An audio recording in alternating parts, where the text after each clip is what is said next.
My sister blames me after crashing my car, and my parents support her despite knowing the truth. But as they say, lies have short legs, and I can't help but feel some relief seeing that the situation is starting to have consequences for them as well. I'm 21 years old, and my sister, Sarah, is 19. Everything started last night when we were coming back from a friend's birthday party. We had an accident, and for some reason, she decided to blame it all on me. To understand what happened, I need to tell the story from the beginning. Sarah and I don't have many friends in common, but there was a reason we ended up at the same party.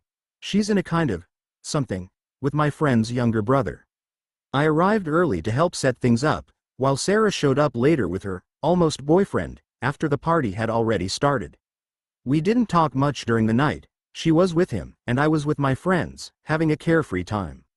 It was around midnight when she approached me visibly upset, demanding that we leave. I had been drinking a bit, just enough to feel tipsy, and I had no intention of driving like that. My plan was to crash at my friend's house until morning.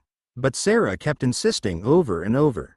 She was angry, arguing with me non-stop, until I told her she'd have to wait until I sobered up or drive herself, as long as I rode shotgun. There was no way I was going to let her take the car alone in the middle of the night. In the end, I gave in because she was clearly desperate to leave. Apparently, she had had a fight with her almost boyfriend, and didn't want to spend another minute near him. So we decided to leave earlier than I wanted. She got behind the wheel, and soon enough we were on our way home. To make things worse, it was a long drive, crossing the city from one end to the other. Not only was I uneasy because of the alcohol, but because she was furious, and the last thing I wanted was an enraged Sarah behind the wheel. The mood didn't improve during the drive. She was quiet at first, but then tried to get me involved in her complaints about her almost boyfriend, and when I didn't engage, she got even angrier. We were driving down a residential street, the kind with big, fancy houses, when everything happened all at once. She said there was an animal, maybe a rabbit or a squirrel, crossing the road. She panicked and swerved. Since she was already driving fast and the street was empty, we ended up crashing into a parked car. I snapped out of my daze as soon as we crashed. The impact shook me completely, and I heard the sound of crunching metal and the bumper shattering. Sarah panicked immediately. She started screaming, saying things that made no sense, until she finally mentioned the rabbit. We got out of the car to assess the damage. The front of our car was smashed, completely unusable. Even more concerning was the state of the car we had hit, a high-end vehicle that, although not as damaged as ours, had obviously taken a significant hit. Soon after, the lights of the house in front of which we had crashed turned on, and a middle-aged man came out almost running. He was already on the phone with the police, and he seemed even more agitated than Sarah. After he hung up, he came straight at us. Before he could even speak, Sarah blurted out an apology and, to my surprise, immediately added, "I told my brother not to drive after drinking, but he wouldn't listen to me." I was stunned. In an instant, I had become the one to blame for everything. The man, clearly nervous and angry, started yelling at me without letting me explain. Meanwhile, Sarah was crying and apologizing, and he was trying to console her. No matter what I said, no one seemed to want to hear me. The police arrived shortly after. Although they initially let me speak, when I said I hadn't been driving, they didn't seem convinced.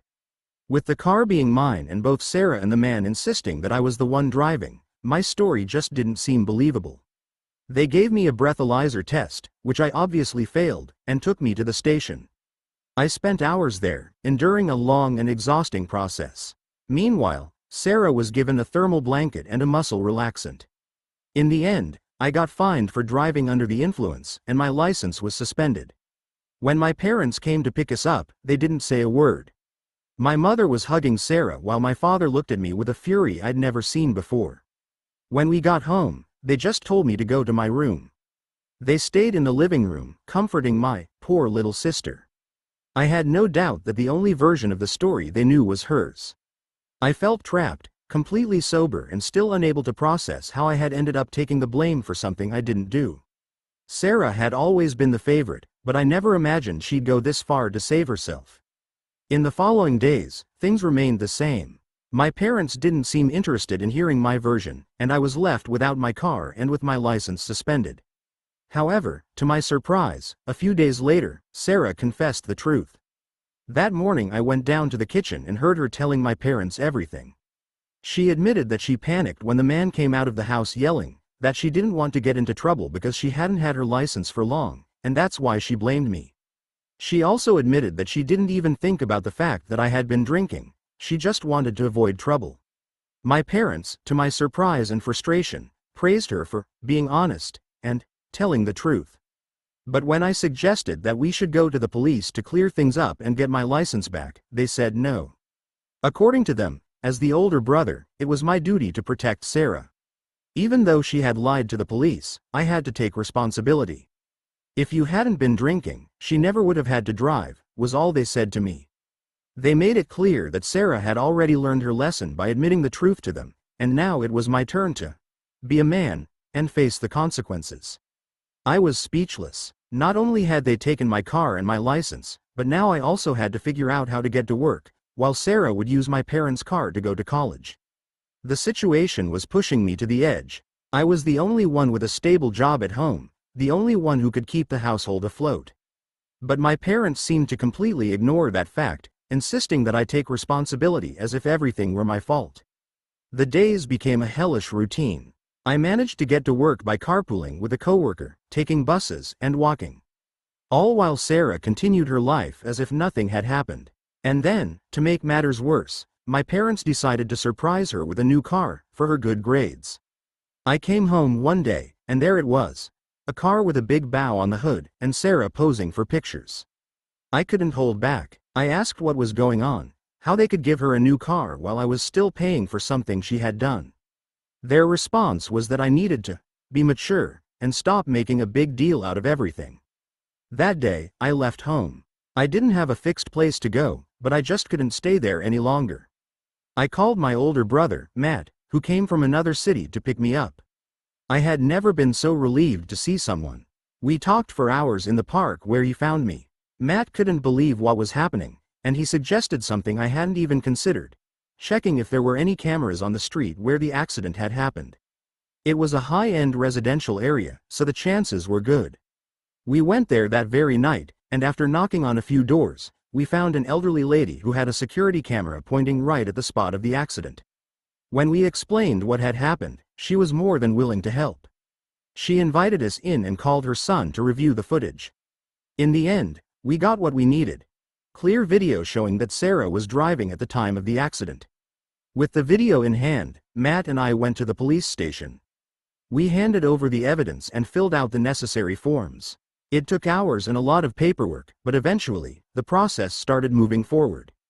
The police contacted our local precinct, and the next day, Sarah was arrested for the accident, the false accusation, and obstruction of justice. Since then, my parents haven't stopped calling me, but I have nothing to say to them. I stayed with Matt, and we're planning to move together to our brother Chase's place, who lives in another state. For the first time, I feel like I have a chance to be free. In a few months, I'll be eligible for in-state tuition at the university, something I never really considered before. I don't know if college is still the path I want to take, but at least now it's an option.